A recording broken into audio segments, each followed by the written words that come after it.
Shopping ஆப்பா மணி ட்ராப்பா? இப்போ எல்லாருமே யங்ஸ்டர்ஸோ பெரியவங்களோ யாராக இருந்தாலுமே இப்போ மிடில் ஏஜ் பீப்புள் எல்லாருமே க்ராசரி ஐட்டமாக இருக்கும், வேறு ஏதோ ஐட்டம்ஸாக இருக்கணும், எதுனாலும் வாங்க ஆரம்பிச்சிடும். ஈவன் சில நேரங்களில் ஒரே ஒரு ஐட்டம்னா கூட ஆர்டர் பண்ணி வாங்குற அளவுக்கு ஆகிட்டாங்க. இது கன்வீனியண்ட்டாக தான் இருக்குது, சில நேரங்களில் அர்ஜென்சிக்கு உதவுது. பட் இதுக்கு முன்னாடி ஒன்று நம்ம சிந்திக்க வேண்டிய பாயிண்ட் என்னென்னா, ஃபைனான்ஷியலி எப்படி நம்மளை அதை அஃபெக்ட் பண்ணுறதுங்கிறத மட்டும் யோசிச்சுக்கலாம். ஃபர்ஸ்ட் ஆஃப் ஆல், இந்த ஆப் மூலமாக வாங்குகிற பொருட்களுக்கு நீங்கள் கொடுக்குற விலை மார்க்கெட் விலை தானா? நிச்சயமாக இல்லை. ஃபுட் ஐட்டமில் ஆரம்பித்து மற்ற ஐட்டங்கள் எல்லாத்துக்குமே அதை விட அதிகமான ப்ரைஸ் தான் கொடுக்குறீங்க. இன்னொன்று, அடிக்கடி அவங்க ஆஃபர்ஸ் கொடுக்குறாங்க.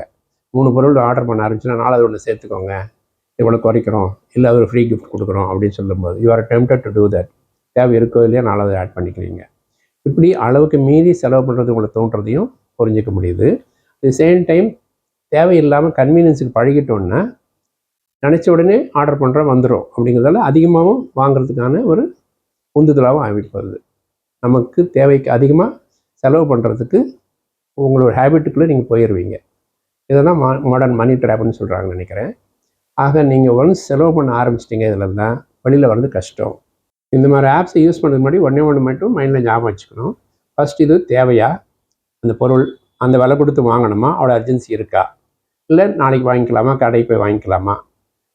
நம்ம வாங்கினா ஒரு பொருள் மட்டும்தான் வாங்குவோம், அந்த ட்ராப்புக்குள்ளே மாட்ட மாட்டோம் அப்படிங்கிற மட்டும் உங்களுக்கு அவேர்னஸ் வந்தால் போகும்.